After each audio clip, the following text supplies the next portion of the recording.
Tayo po ay dumako na sa ika-4 na pong araw ng pagkamatay ni Mr. Ramon. Kaya patuloy tayong manalangin sa ating Panginoon para sa ikaluluhati ng kanyang kaluluwa. Sa ngalan ng Ama, ng Anak at ng Espiritu Santo. Amen. Papuri at pasasalamat sa Diyos Amang bumubuhay at nagkaloob ng kalwalhatian sa kanyang anak. Ang biyaya at kapayapaan ng Diyos naway sumaating lahat.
Sumasampalataya ako sa Diyos Amang makapangyarihan sa lahat, na may gawa ng langit at lupa.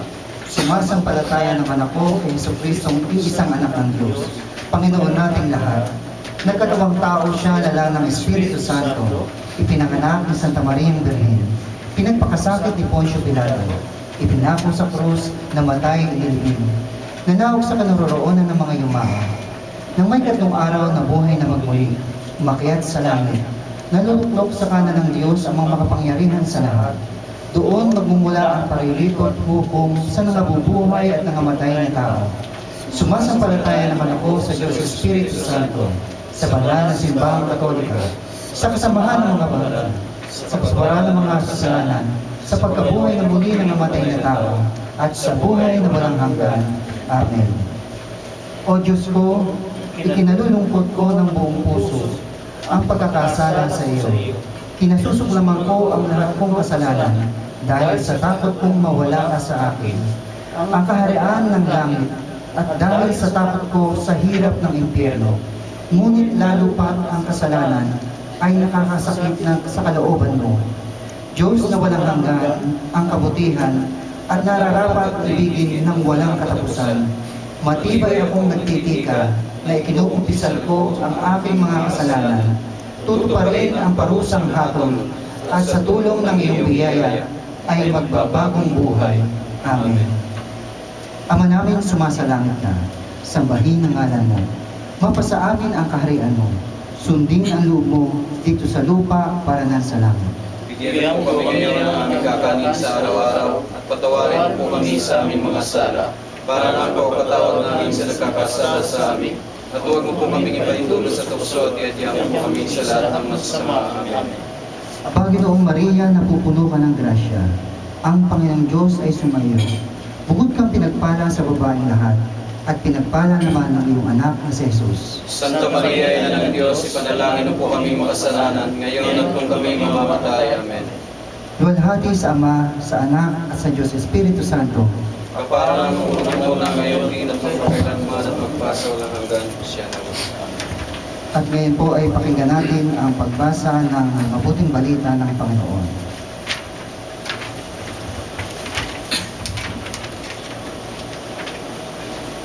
Ang pagbasa ay mula kay Juan, chapter 21, verses 1 to 14. Noong panahon iyon, muling napakita si Jesus sa mga alagad sa tabi ng lawa ng Tiberias. Ganito ang pangyayari. Magkakasama sina Simon Pedro, Tomas, na tinaguraang kambal, Nathaniel na taga-Cana, Galilea, ang mga anak ni Zebedeo at dalawa pang alagad. Sinabi sa kanila ni Simon Pedro, "Mangingisda ako." "Sasama kami," wika nila. Umalis sila at lulan sa bangka. Subalit walang nahuli ng gabing iyon. Nang magbubukang liwayway na, tumayo si Jesus sa pampang. Subalit hindi siya nakilala ng mga alagad. Sinabi niya, "Mga anak, mayroon ba kayong huli?" "Wala po," tugon nila. "Ihulog ninyo ang lambat sa gawing kanan ng bangka, at makahuli kayo," sabi ni Jesus. Inihulog nga nila ang lambat at hindi nila ito mahila sa dami ng huli. Sinabi kay Pedro ng alagad na minamahal ni Jesus, "Ang Panginoon iyon." Nang marinig ito ni Simon Pedro, siya'y nagsuot ng damit sapagkat hubad at siya ay tumalon sa tubig. Ang kasama niyang mga alagad ay sumapit sa pampang. Sakay ng munting bangka, hila-hila ang lambat na puno ng isda. Hindi sila gaanong kalayuan sa pampang. Mga 70 metro lamang. Pag-ahon nila sa pampang, ay nakakita sila roon ng mga baga na may isdang nakaihaw at ilang tinapay. "Magdala kayo rito ng ilang isdang nahuli ninyo," sabi ni Jesus. Kaya't sumampa sa bangka si Simon Pedro at hinila sa pampang ang lambat na puno ng malaking isda, 153 lahat. Hindi napunit ang lambat kahit gaano mang karami ang isda. "Hali kayo at mag-almusal tayo," sabi ni Jesus. Isa man sa mga alagad ay walang nangahas magtanong sa kanya kung sino siya, sapagkat alam nila na siya ang Panginoon. Lumapit si Jesus, kinuha ang tinapay at ibinigay sa kanila. Gayon din ang isda. Ito ang ikatlong pagpapakita ni Jesus sa mga alagad, pagkatapos na siya muling mabuhay. Pagkakain nila, tinanong ni Jesus si Simon Pedro, "Simon, anak ni Juan, iniibig mo ba ako ng higit kaysa sa mga ito?" "Opo, Panginoon. Nalalaman ninyong iniibig ko kayo," tugon niya. Sinabi ni Jesus, "Pakainin mo ang aking mga batang tupa." Muli siyang tinanong ni Jesus, "Simon, anak ni Juan, iniibig mo ako?" Sumagot si Pedro, "Opo, Panginoon. Nalalaman ninyong iniibig ko kayo," ani Jesus. "Pangalagaan mo ang aking mga tupa." Pangatlong ulit na tinanong siya ni Jesus, "Simon, anak ni Juan, iniibig mo ba ako?" Nalulungkot si Pedro sapagkat makaitlo siyang tinanong ni Jesus, "Iniibig mo ba ako?" At sumagot siya sa Panginoon, "Nalalaman po ninyo ang lahat ng bagay. Nalalaman ninyong iniibig ko kayo." Sinabi sa kanya ni Jesus, "Pakainin mo ang aking mga tupa. Tandaan mo, noong kabataan mo, ikaw ang nagbibihis sa iyong sarili at lumalakad ka kung saan mo ibig. Ngunit pagtanda mo, iuunat mo ang iyong mga kamay at iba ang magbibihis sa iyo at dadalhin ka kung saan hindi mo ibig." Sinabi niya ito upang ipakilala kung paano mamamatay si Pedro at sa gayoy mapaparangalan niya ang Diyos. Pagkatapos, Sinabi sa kanya ni Jesus, "Sumunod ka sa akin." Ang mabuting balita ng Panginoon. Tayo po'y magsiupo at sa pagpapatuloy ng ating novena.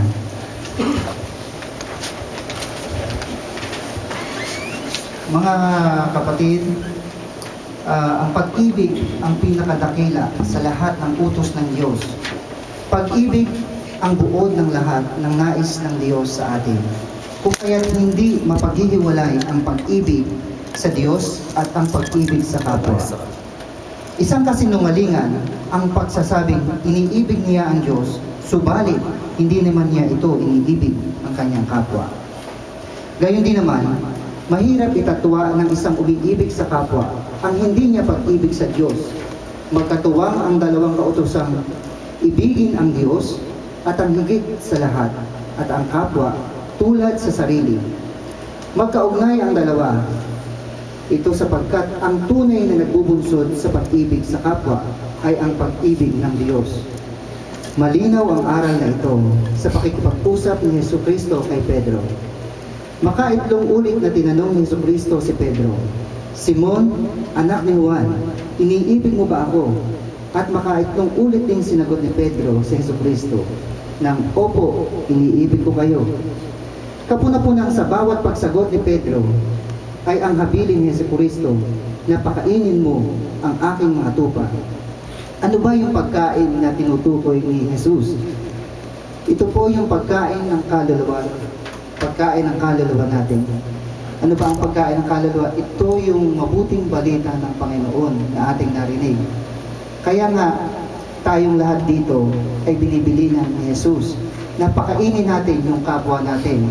Dahil kung sumusunod tayo sa pag-ibig ng Diyos, ay lalong kalulugdan tayo ng Panginoon kung iibigin din natin ang ating kapwa ng mayroong pagmamalasakit.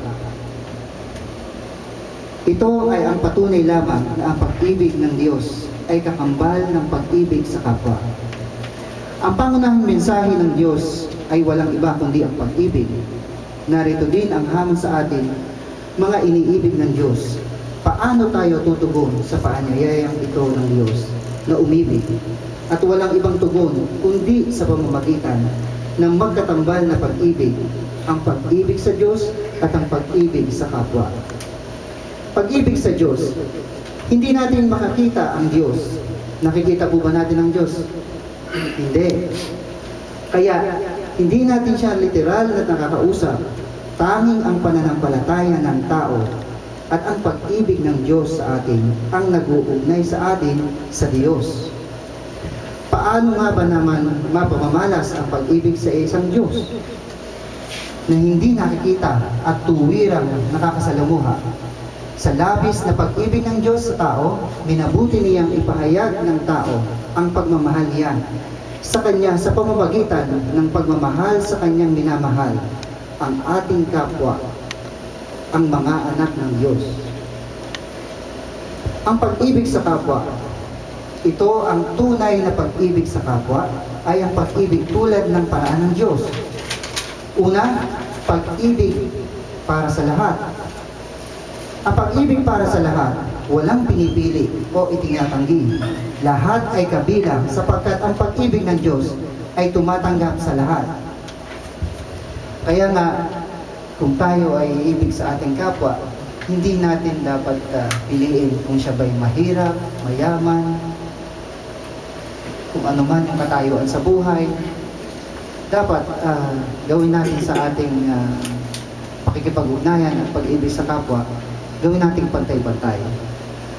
Ikalawa, pag-ibig na inaalay sa lahat ng panahon. Paano ba ang pag-aalay ng pag-ibig sa lahat ng panahon? Ito ay hamon sa atin ng Panginoon na patuloy na umibig na kahit nasasaktan, kinukutya o pinagtataksilan. Paano natin mapapadama yung pag-ibig natin sa kapwa at yung pag-aalay natin ng pag-ibig sa lahat ng panahon? Example nito, yung halimbawa sa iyong kaibigan, paano